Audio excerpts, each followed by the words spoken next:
Friends, exam related में आप सबका स्वागत है। तो चलिए आज हम लोग स्टार्ट करते हैं राष्ट्रपति। तो आज मैं पढ़ाने वाली हूँ राष्ट्रपति के बारे में, पॉलिटी है ये। तो पहले ये जानेंगे कि राष्ट्रपति आखिर होता कौन है। ठीक है, राष्ट्रपति कौन होता है। तो भारत के संविधान में ये दिया गया है कि राष्ट्रपति जो होगा औपचारिक रूप से कैसा प्रधान होगा, औपचारिक प्रधान होगा ये। और राष्ट्रपति की शक्तियाँ और कार्य को कार्यपालिका शक्ति राष्ट्रपति को दी गई है। यानी कि कौन कौन शक्ति, कैसी शक्ति दी गई है।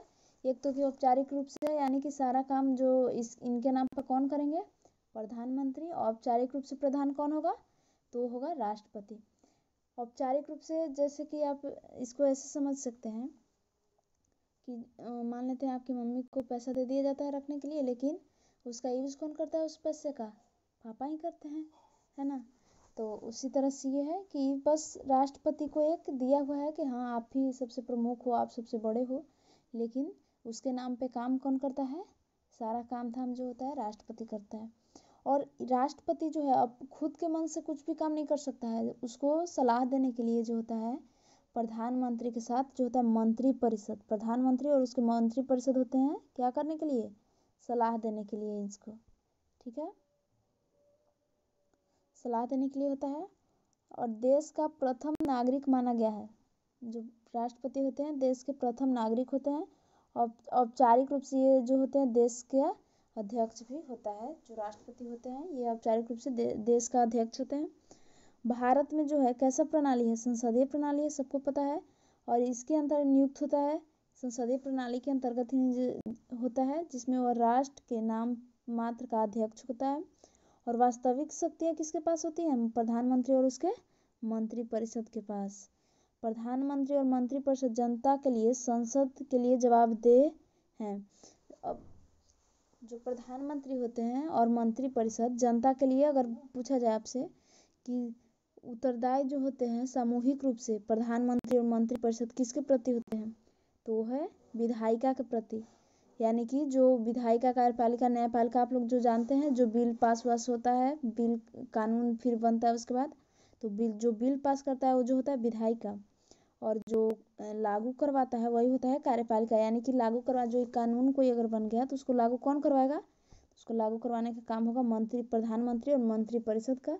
और यही लोग जो होते हैं अपने अपने विभाग में उसको लागू करवाते हैं, चाहे जिस विभाग में ही कानून बना हो, क्योंकि उसको एग्जीक्यूट करना, उसको धरातल पर लाना ये बहुत बड़ी बात होती है। तो उसको एग्जीक्यूट करने के लिए मंत्री परिषद के अंडर में ही देते हैं प्रशासनिक सेवाएं जो होती है, आईपीएस ऑफिसर, आईएएस ऑफिसर, फिर उन लोगों को ये लोग मंत्री परिषद या प्रधानमंत्री जो होते हैं बोलते हैं वह देखिए ऐसा ऐसा काम होना चाहिए, तो ये लोग फिर वो लोग इसको लागू करवाते हैं। ठीक है, तो अगर पूछा जाए कि व्यक्तिगत रूप से अगर किसके प्रति जिम्मेदार होता है प्रधानमंत्री मंत्री परिषद, तो राष्ट्रपति के लिए।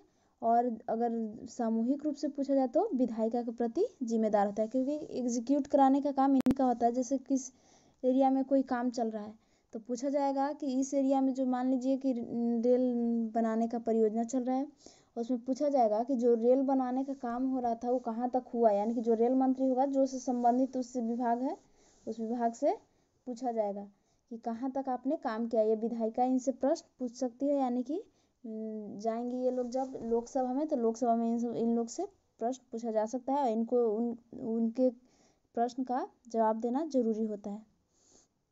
ठीक है, अब आगे है कि राष्ट्रपति की आखिर आवश्यकता क्यों पड़ी, आखिर राष्ट्रपति के आने की जरूरत क्या है। तो राष्ट्रपति आने का, अब आप लोग को पता है कि भारत एक कैसा देश है, भारत एक लोकतांत्रिक देश है। और प्रधानमंत्री को प्रत्यक्ष रूप से चुने गए प्रतिनिधि चुनते हैं। अब प्रधानमंत्री का ये नहीं होता, चुनाव नहीं होता है अलग से। ये आप लोग सब जानते हैं कि प्रधानमंत्री, कभी आप बोलें कि नरेंद्र मोदी को हम वोट देते हैं, लेकिन विधायक होते हैं, या फिर बोल सकते हैं लोकसभा के जो मतलब सांसद जो होते हैं उनको हम लोग वोट देते हैं।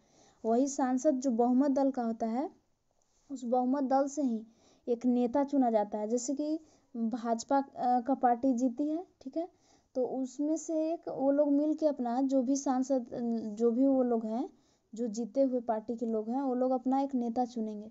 और वो नेता जिनको वो लोग चुन देंगे वही क्या हो जाएगा, उसका प्रधानमंत्री होता है। तो प्रधानमंत्री का वहाँ पे क्या हो जाएगी, नियुक्ति होगी वहाँ पे। ठीक है, वहाँ प्रधानमंत्री की नियुक्ति होती है। तो कौन नियुक्ति करेगा? तो राष्ट्रपति करेगा प्रधानमंत्री की नियुक्ति, ठीक है।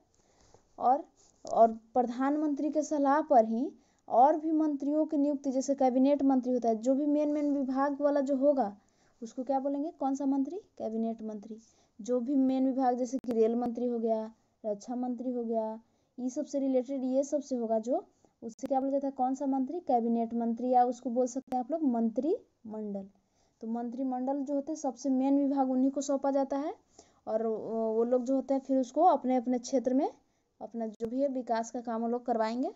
तो उन सब, और उसके अलावा भी और भी मंत्रिपरिषद होते हैं, उनको कौन नियुक्त करता है? तो प्रधानमंत्री के सलाह पर राष्ट्रपति जो है नियुक्त करते हैं किनको? मंत्रिपरिषद को, ठीक है। नियुक्ति और मंत्रिपरिषद की नियुक्ति राष्ट्रपति के द्वारा की जाती है। देखिए, मंत्रिपरिषद की नियुक्ति भी राष्ट्रपति के द्वारा की जाती है, और प्रधानमंत्री की नियुक्ति भी किसके द्वारा की जाती है? राष्ट्रपति के द्वारा। और चुनाव के पश्चात चूंकि राजनीतिक अस्थिरता बनी रहती है, अब क्योंकि पता नहीं होता है कि कौन राष्ट्रपति, कौन प्रधानमंत्री बनेगा, कौन कौन सा वित्त मंत्री कौन बनेगा, रक्षा मंत्री कौन बनेगा, गृह मंत्री कौन बनेगा, ये सबसे रिलेटेड थोड़ी अस्थिरता बनी रहती है। तो अब इसके लिए, और आप लोग को इस, तो क्या होता है कि ऐसे में सरकार जो है 5 वर्ष या उससे अधिक पहले ही गिर सकती है। अब आप लोग को पता है कि 5 साल का कार्यकाल होता है, कोई भी मंत्री हो, लोकसभा का भी 5 साल का कार्यकाल होता है। तो 5 साल का ये जो कार्यकाल होता है, तो 5 साल के अंतर्गत अस्थिरता उत्पन्न हो सकती है राजनीतिक रूप से। जैसे कि जो बहुमत दल का जो है समूह, जो पार्टी है, हो सकता है कि सब लोग बोले कि हमको भी बना दिया जाए, लेकिन उतने सारे लोगों को बन पाना तो मुमकिन नहीं है। तो उतने सारे लोग तो नहीं बन पाएंगे, क्योंकि उतना सारा विभाग है नहीं। मान लीजिए 40-45 या 50-60 विभाग है, तो उतना ही विभाग में वो लोग मंत्री बन सकते हैं, यानी कि 50-60 लोग ही मंत्री बनेंगे। अगर जीत के आ गए 250 उस दल के जो हो गए मंत्री, उस दल से जो है जीत के 250 लोग आ गए, तो सब लोग को तो नहीं बनाया जा सकता है। तो उसके लिए सिफारिश कौन करता है? प्रधानमंत्री राष्ट्रपति से, कि देखिए आप इनको बना दीजिए ये चीज़, इनको ये चीज़ बना दीजिए, इनको ये चीज़ बना दीजिए। जैसे कि कहीं पे कोई फंक्शन होते रहता है, तो आप लोग भी देखते होंगे कि ये बन गया अध्यक्ष, ये बन गया कुछ और, ये कुछ और, तो उस टाइप से बना दिया जाता है कि लड़ाई झगड़ा ना हो किसी में। तो और क्या हो, देश जो है स्थायी रूप से चलता रहे, तो इसके लिए बनाया गया है। तो चलिए अब और थोड़ा आगे पढ़ लेते हैं।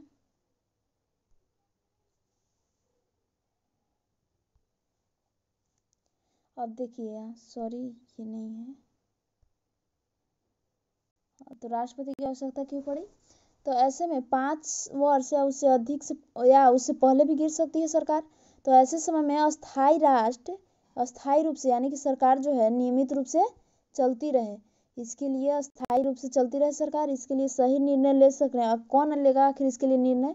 तो नए प्रधानमंत्री, इसीलिए प्रधानमंत्री बनाया जाता है, और उसके मंत्रिपरिषद की नियुक्ति कर सके, इसी के लिए राष्ट्रपति को ये शक्ति दी गई है। और कार्य का लाभ मुख्य रूप से प्रधानमंत्री और उसकी मंत्रिपरिषद, कार्य का लाभ मुख्य रूप से किसको किसको? प्रधानमंत्री और उसकी मंत्रिपरिषद करती है। यानी कि जो कार्य, जो मुख्य रूप से काम जो करता है, काम कौन करता है? तो प्रधानमंत्री और उसके मंत्रिपरिषद। लेकिन नाम मात्र का एक प्रधान बना दिया गया है राष्ट्रपति को। औपचारिक प्रधान का मतलब यही होता है कि नाम मात्र का, बस इसलिए बैठा दिया कुर्सी पर कि हाँ आप बहुत महान है बहुत, लेकिन ऐसा कुछ होता नहीं है।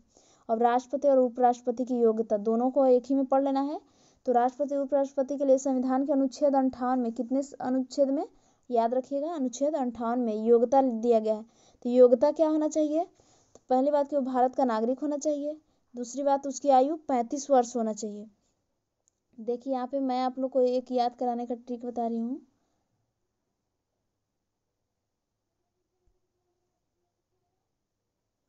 देखिए क्या होता है कि राष्ट्रपति उपराष्ट्रपति, इसकी आयु तो हो गई 35 वर्ष हो गई, ठीक है।